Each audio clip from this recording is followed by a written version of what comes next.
Now it is rightly said that justice delayed is justice denied. Okay, और खास करके जब हम इंडियन जुडिशरी की करते हैं बात, तो यहां पर आपको दो बड़े मेजर प्रॉब्लम्स देखने को मिलेंगे। एक तरफ तो आपको पेंडेंसी दिखेगा केसेस का, और दूसरी तरफ बैकलॉग्स दिखेगा। अब जब हम बात करते हैं यहां पर डाटा की, तो 2024 के रिस्पेक्ट में जो total number of pending cases है वो अराउंड 51 मिलियन के आसपास है। मतलब 5.1 करोड़ के आसपास जो केसेस हैं वो पेंडिंग पड़े हुए हैं अपने कोर्ट्स में। और ये वो प्रॉब्लम को दिखाता है, ये वो एज सच आपको मतलब बोलते हैं ना कि बर्डन को दिखाता है जो जुडिशरी के ऊपर में ऑलरेडी है। और जिसकी वजह से, क्योंकि हम देखो जब बात सुप्रीम कोर्ट की करते हैं लेट से, तो हम क्या कहते हैं कि सुप्रीम कोर्ट सेफ गार्ड करता है सिटीजन्स के राइट को। लेकिन अगर इतना ज्यादा केसेस का उनके ऊपर में मतलब भार हो, तो ऐसे में क्या जो आम लोगों की एज सच मतलब जो एज सच लिटिगेशंस होते हैं, जो आम लोगों के प्रॉब्लम्स होते हैं, क्या ऐसे में सुप्रीम कोर्ट मतलब उनके पास क्या वक्त भी बचेगा सही से उस चीज को डील करने के लिए? तो ये एक बड़ा प्रश्न चिन्ह उठाता है, क्योंकि अल्टीमेटली देखो जब हम ओवरऑल इस मैप को देखते हैं, आपको केसेस देखने को मिलेंगे। जब नेशनल एवरेज देखोगे आप, पेंडेंसी का 41.86% है, जो कि ह्यूज है। जहां बिहार में आपको 66.5% केसेस पेंडिंग देखने को मिलते हैं, वेस्ट बंगाल में 55.4%, followed by Odisha with 53.2%, then Uttar Pradesh 47%, Delhi 30.8%। तो ये वो एरियाज है जहां पर ऑलरेडी आपको केसेस काफी ज्यादा पेंडिंग देखने को मिलते हैं, राइट। और ये बताता है कि किस तरह का क्राइसिस से हमारी जुडिशरी एज सच गुजर रही है। और देखो ये सारे प्रॉब्लम्स को कैसे हम सॉल्व कर सकते हैं, आखिर क्या कारण है इतने, आई मीन स्पेसिफिकली बैकलॉग्स का, इतने सारे पेंडिंग मतलब जो केसेस पेंडिंग पड़े हुए हैं। तो इस टॉपिक को हम इन डिटेल डिस्कस करते हैं इस लेक्चर में। और इसके साथ एक काफी इंपॉर्टेंट चीज ये भी रहेगा क्या कि इसका सॉल्यूशन क्या हो सकता है, राइट। तो इन सारी चीजों को डिस्कस करेंगे, but before that one important announcement कि अगर आप एक यूपीएससी एस्पिरेंट और अगर आपके मन में डाउट्स आपकी प्रिपरेशन को लेकर कि कैसे इस एग्जाम को अप्रोच करना चाहिए, क्या स्ट्रैटेजी होनी चाहिए, सब्जेक्ट वाइज स्ट्रैटेजी स्पेसिफिकली क्या होनी चाहिए, बेस्ट ऑप्शनल क्या हो सकता है, तो इस तरह के जो बड़े डाउट्स हैं इनको क्लियर करने के लिए आप हमारे फ्री 1-to-1 मेंटरशिप के साथ में जुड़ सकते हैं, जिसका लिंक आपको डिस्क्रिप्शन में मिलेगा। नाउ जैसा कि हमने इनिशियली डिस्कस किया कि जो नंबर ऑफ केसेस है, जो पेंडिंग केसेस हैं, बैकलॉग्स हैं, वो कंटिन्यूअसली काफ़ी तेजी से बढ़ते हुए हमें दिख रहे हैं। क्योंकि ऐसा ये आर्टिकल है देखो द हिंदू का, और यहाँ पर ये आर्टिकल काफ़ी ज़रूरी हो जाता है आपके एग्जाम के लिए, आपके मेंस के लिए। इस पर अक्सर क्वेश्चन बन सकता है, राइट, क्योंकि ये टॉपिक ऐसा है जिस पर डिस्कशंस चलते रहते हैं, जुडिशियल रिफॉर्म के ऊपर में डिस्कशन किया जाता है अक्सर। तो इस वजह से ये एज सच आर्टिकल काफ़ी ज़्यादा ज़रूरी है। अब यहाँ पर बात किया जा रहा है, देखो क्या किस पॉइंट पर बात किया जा रहा है, that pendency continues to plague Supreme Court as case backlog hits all time high of 88,417 cases, और जिसमें से अराउंड 69,553 केसेस जो हैं वो सिविल केसेस हैं। दूसरी तरफ में आपको अराउंड 18,864 क्रिमिनल केसेस देखने को मिलते हैं, राइट यहाँ पर। अब देखो, अब सिर्फ अगस्त की बात करें, अगर अगस्त तक ये जो डिस्पोजल रेट था वो अराउंड आपको 80.4% के आसपास देखने को मिलता है। एंड लगातार केसेस फाइल किए जा रहे हैं जो सरपास कर चुका है ओवरऑल डिस्पोजल रेट को, राइट। एंड जिसे समझ में आ रहा है कि ऐसा सुप्रीम कोर्ट जो अपने फुल स्ट्रेंथ पर आज के वक्त में काम कर रहा है, फुल स्ट्रेंथ मतलब 33+1, that is 34 total as such जजेस, जिसमें including 1 chief justice of India. Okay, आप कमेंट सेक्शन पर बताइए अभी करंट चीफ जस्टिस कौन है अपने एज सच इंडिया के, राइट। तो एज सच देखो यहाँ पर काफ़ी ज़रूरी हो जाता है इस ओवरऑल इशू को समझना, क्योंकि जब हम बात यहाँ पर सुप्रीम कोर्ट की करते हैं तो इसमें तो हमें ओवरऑल केसेस देखने को मिलते ही हैं, लेकिन इसके अलावा तो इवन जब हम नीचे जाते हैं हाई कोर्ट्स की तरफ में, जहाँ पर अराउंड आपको 63.3 लाख केसेस देखने को मिलते हैं। जब बात हम डिस्ट्रिक्ट और सबऑर्डिनेट कोर्ट्स की करते हैं तो वहाँ पर अराउंड 4.6 करोड़ के आसपास का आपको बैकलॉग्स देखने को मिलता है। तो ओवरऑल 5 करोड़ से ज़्यादा पेंडिंग केसेस अपने देश में हमें देखने को मिल रहा है। और देखो खास करके एक ऐसा ऑर्गन गवर्नमेंट का जो माना जाता है स्तंभ, एक ऐसा स्तंभ है जो हमारी डेमोक्रेसी को काफ़ी मजबूती से खड़ा रखने में मदद करता है। तो यहाँ पर अगर इस तरह का बर्डन हमें देखने को मिलेगा जुडिशरी में, तो नो डाउट यह हमारे जो डेमोक्रेटिक एस्पेक्ट है उसको इरोड करता है। खास करके जब ओवरऑल हम जस्टिस के कंसेप्ट को समझते हैं, जब जस्टिस के एज सच बेसिक हम मूल चीज़ को समझते हैं कि भाई देखो, अगर किसी एक व्यक्ति का अगर लेट से मतलब जस्टिस उसे मिल नहीं पा रहा है, एक तरीके से उसको जस्टिस डिनाई किया जा रहा है, और ऐसे में जब ओवरऑल आपका एपेक्स कोर्ट ही इतना ज़्यादा बर्डन से घिरा हुआ रहेगा, तो नो डाउट जब हम बात करते हैं बेसिक राइट्स को प्रोटेक्ट करने के रिस्पेक्ट में, जब हम फंडामेंटल राइट्स को प्रोटेक्ट करने की बात करते हैं, तो उस तरह के जो मेजर कोर एरियाज है वहाँ पर कहीं ना कहीं जुडिशरी ओवरऑल ध्यान नहीं दे पाएगा। और इसे हम कंपेयर करते हैं देखो कुछ इस तरीके से, देखो खास करके जब हम बाकी कंट्रीज़ के रिस्पेक्ट में भी देखेंगे तो इंडिया का जो ओवरऑल यहाँ पर पेंडेंसी है वो सबसे ज़्यादा दिखता है केसेस का। और इसलिए यहाँ पर ज़रूरी हो जाता है कि आखिर रीज़न क्या है इसको समझना, राइट, कि what are the reason of the high case pendency in Indian courts. देखिए करके अगर हम यहाँ पर बात करें कि आखिर मेजर क्या रीजंस हैं, तो आपको बहुत अच्छे से यहाँ पर समझ में आएगा दोस्तों। सबसे पहला यहाँ पर जो रीज़न आपको दिखता है दैट इज़ बेसिकली लो जज टू पॉपुलेशन रेशियो। जी हाँ, देखो यहाँ पर 1/20 120वां जो लॉ कमीशन था उसका जब हम रिकमेंडेशन को देखते हैं तो उनका कहना है कि देखो अबाउट 50 जजेस पर मिलियन पॉपुलेशन होना चाहिए अपने देश में, राइट। और अभी करेंटली कितना है, तो वो अराउंड आपको 15 जजेस दिखते हैं, जो कि ऑलरेडी बहुत ज़्यादा कम है। और हम इसे अगर कंपेयर करें बाकी कंट्रीज़ के रिस्पेक्ट में, जब हम यूनाइटेड स्टेट्स की बात करते हैं तो वहाँ पर आपको अराउंड 150 जजेस देखने को मिलते हैं पर million population. At the same time अगर हम यूरोपियन यूनियन की बात कर ले तो वहाँ पर आपको अराउंड 220 जजेस देखने को मिलते हैं पर million population.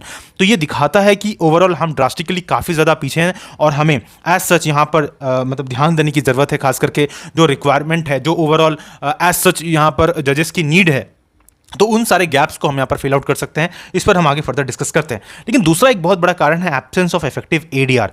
Basically ADR stands for alternative dispute resolution, जहाँ पर कुछ मैकेनिज्म, जैसे कि हम कई बार मीडिएशन की बात करते हैं, आर्बिट्रेशन की करते हैं, कॉन्सिलिएशन की करते हैं, तो इन सारी चीज़ों के ऊपर में कहीं ना कहीं हम ध्यान ज़्यादा नहीं देते। ये ऐसा सेक्शन है जो अनटैप्ड है, जहाँ पर ऐसा जो बैकलॉग्स है उस पर ये डेफिनेटली मतलब अगर हम इस पर ध्यान दें, इन सारे मैकेनिज्म पर ध्यान दें अच्छे से, तो जो बैकलॉग्स है, जो पेंडेंसी है, वो यहाँ पर ड्रास्टिकली रिड्यूस करेंगे। क्योंकि कई सारे ऐसे केसेस होते हैं जो कई बार मीडिएशन से हो सकता है बैकलॉग जो केसेस का है वो हट सकता है, लेकिन अगर हम उस पर ध्यान देंगे तभी वो काम करेगा। अगला एक बहुत बड़ा कारण है कि देखो, जो हमारे पास फास्ट ट्रैक कोर्ट की जब हम बात करते हैं, जब हम बात ई कोर्ट्स की करते हैं, तो उन सारी चीज़ों को यहाँ पर कहीं ना कहीं मतलब इंक्लूड किया जा सकता है। एट द सेम टाइम बहुत ज़्यादा आपको वैकेंसीज देखने को मिलता है कोर्ट में, राइट। क्योंकि जब यहाँ पे वैकेंसीज की बात हो रही है तो देखो, रिसेंटली इंडियन जस्टिस रिपोर्ट आया था, ठीक है, 2025 का, and even according to that report it states that the judiciary has over 5600 vacancies across all levels. ऐसा नहीं है कि सिर्फ मतलब सिर्फ सबऑर्डिनेट कोर्ट, हाई कोर्ट, मतलब सारे लेवल को इंक्लूड करके यहाँ पर। एंड हाई कोर्ट्स में आपको 33% के आसपास का वैकेंसी या वैकेंसी रेट देखने को मिलता है 2025 में, जिससे हमें इंप्रूव करने की ज़रूरत है, राइट। हमें स्टाफ्स को और हायर करने की ज़रूरत है। एंड ओवरऑल देखो, आज के वक्त में हम जिस तरीके से टेक्नोलॉजी के साथ में एनहांस कर रहे हैं इन सब चीज़ों को, हमें इन इंफ्रास्ट्रक्चर गैप्स को भी मिटिगेट करने की ज़रूरत है, और ये एक बड़ा मेजर चैलेंज है, राइट। तो वो सारी चीज़ें यहाँ पर ज़रूरी हो जाती हैं। एट द सेम टाइम कीन गवर्नमेंट लिटिगेशंस, हाँ, ये एक बहुत बड़ा कारण है कि 2018 में भी सुप्रीम कोर्ट ने इस पॉइंट को रेज किया था कि सेंटर देखो मतलब बहुत ज़्यादा मतलब एज सच रेपिटेटिव अपील करता है, जिसकी वजह से भी कई बार पेंडेंसी बहुत ज़्यादा बढ़ता है। और गवर्नमेंट मतलब इवन सुप्रीम कोर्ट का ये कहना है कि 50% से ज़्यादा जो एज सच पेंडिंग केसेस है ये तो गवर्नमेंट के द्वारा ही फाइल किए हुए हैं, राइट। यहाँ पर तो गवर्नमेंट डिपार्टमेंट्स को ही इन्वॉल्व करते हैं, तो ओवरऑल ये बर्डन को और भी ज़्यादा इंटेंसिफाई करता है। तो इस वजह से यहाँ पर ऐसा सुप्रीम कोर्ट का कहना है कि इस चीज़ पर ध्यान देने की ज़रूरत है हमें।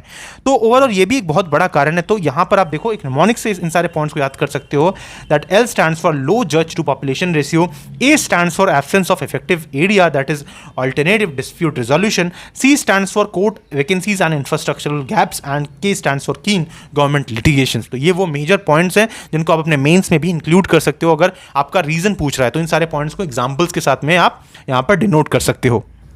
अब देखो, जब बात इम्पैक्ट की आती है तो डेफिनेटली लगभग हर सेगमेंट पर इसका इम्पैक्ट पड़ता है। जैसे सबसे बड़ा जो इम्पैक्ट है वो है लोगों का ट्रस्ट जाना। देखो, अगर मतलब जो मोटो मैंने आपको इनिशियली बताया कि justice delayed is justice denied, ये कोर प्रिंसिपल है जस्टिस का, और अगर वो ही यहाँ पर इंश्योर ना हो एज सच, तो जाहिर सी बात है लोगों का जो ट्रस्ट है वो यहाँ पर इरोड करता है काफ़ी तेज़ी से।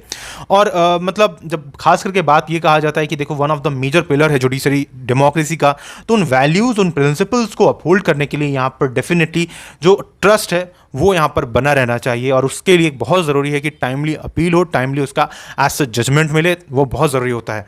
ठीक, कई सारे ऐसे केसेस हमें देखने को मिले हैं, राइट, जिसमें एज सच सालों साल बीत जाते हैं लेकिन उसका कोई रिजल्ट हमें निकल कर नहीं आता। कई सारे ऐसे केसेस हैं जो 30 साल से ज़्यादा पेंडिंग पड़े हुए हैं। हमने अभी इनिशियली डिस्कस किया बिहार के बारे में, राइट, हमने वेस्ट बंगाल के बारे में डिस्कस किया, जहाँ पर हमें केसेस 50% से ज़्यादा, मतलब ऐसे केसेस जो 3 साल से ज़्यादा पेंडिंग पड़े हुए हैं, राइट। तो वो सारे प्रॉब्लम्स को ये दर्शाता है कि क्यों ट्रस्ट जो है वो यहाँ पर कहीं ना कहीं कम सकता है। ऐसे में सोशियो इकोनॉमिक कॉस्ट बहुत ज़्यादा है, क्योंकि लोगों का पैसा लगता है, केसेस के मतलब डेट्स बदलते रहते हैं, और ऐसे में डेफिनेटली ये हैम्पर करता है सोशियो इकोनॉमिक कॉस्ट को भी ओवरऑल। और ऐसा कहा जाता है इसका कॉस्ट 1 to 2% ऑफ जीडीपी चला जाता है ओवरऑल, राइट। अब समझ सकते हो ये एक मेजर प्रॉब्लम है। इस तरीके से अंडर ट्रायल क्राइसिस, इसकी वजह से हमारे जो ओवरऑल प्रिजन्स है वो यहाँ पर भर जाते हैं। Denial of justice, it violates the right to trial, right, and one of the major aspect is that, right, one of the major impact is actually this, that denial of justice ऐसे में हमें देखने को मिलता है। तो ये एक बड़ा, ये सारे वो इम्पैक्ट जो कहीं ना कहीं हमें ओवरऑल यहाँ पर देखने को मिलते हैं। अब हम बात कर लेते हैं ओवरऑल यहाँ पर कि क्या इसका सॉल्यूशन हो सकता है, क्या हम यहाँ पर कर सकते हैं एक करके। अगर हम यहाँ पर बात करें तो डेफिनेटली सॉल्यूशन की तरफ जब जाते हैं तो इसमें पहला हमें सबसे बड़ा पॉइंट देखने को मिलेगा कि ओवरऑल जो अपॉइंटमेंट्स हैं, जुडिशियल अपॉइंटमेंट्स हैं हम उनमें सुधार कर सकते हैं। और 120th जो लॉ कमीशन की रिपोर्ट आई थी, राइट, दैट इज़ इन 1987, कि जो जज टू पॉपुलेशन रेशियो है हमें इसे ड्रास्टिकली बेटर करने की ज़रूरत है। और जो 50 पर मिलियन का एज सच टारगेट है इसको कम से कम हमें इंश्योर करने की ज़रूरत है। हमें तो और भी ज़्यादा यहाँ पर बेटर करने की ज़रूरत है, क्योंकि ओवरऑल जो पॉपुलेशन है हमारा वो बहुत बड़ा है, राइट। हम दुनिया के one of the most populous country में से एक है, और जहाँ पर हमें जजेस की संख्या को बढ़ाने की ज़रूरत है। एंड इसके लिए मतलब लॉ कमीशन का ओवरऑल फर्दर रिकमेंडेशन आया था कि हमें यहाँ पर फास्ट ट्रैक करने की ज़रूरत है अपॉइंटमेंट्स को। एंड इवन हम अगर चाहें तो ऑल इंडिया जुडिशियल सर्विस को भी यहाँ पर बना सकते हैं। एंड खास करके कोर्ट अगर अपनी फुल कैपेसिटी पे काम करना चाहती हैं तो उस केस में यहाँ पर डेफिनेटली काम किया जा सकता है। दूसरा चीज़ ये भी है कि यहाँ पर हमें अपनी इंफ्रास्ट्रक्चर्स को, जो हमारे गैप्स हैं उनको हमें यहाँ पर भरने की ज़रूरत है। टेक्नोलॉजी और ट्रेनिंग पर ध्यान देने की ज़रूरत है। स्टाफ ट्रेनिंग पर हमें काम करने की ज़रूरत है। AI बेस्ड केस मैनेजमेंट पर हम ध्यान दे सकते हैं। और second ARC, right, second ARC का जो एज सच रिकमेंडेशन था विथ रिस्पेक्ट टू खास करके लिमिटिंग दी एडजर्नमेंट्स, मतलब समरी ट्रायल्स हो गया, या फिर स्पेसिफिकली प्री ट्रायल्स कॉन्फ्रेंसेस हो गया, फास्ट ट्रैक प्रोसीज्योर्स हो गया, उन सारी चीज़ों पर भी यहाँ पर ध्यान दिया जा सकता है, मतलब ओवरऑल क्विकर जस्टिस को इम्प्रूव करने के लिए, right. And after that definitely ADR वाला पॉइंट हमने इनिशियली डिस्कस किया, ऑल्टरनेट डिस्प्यूट रिजोल्यूशन, खास करके जहाँ बात आता है कॉन्सिलिएशन का, मीडिएशन का और आर्बिट्रेशन का, तो उस पर हम फोकस दे सकते हैं, कोर्ट उस पर कहीं ना कहीं काम कर सकता है।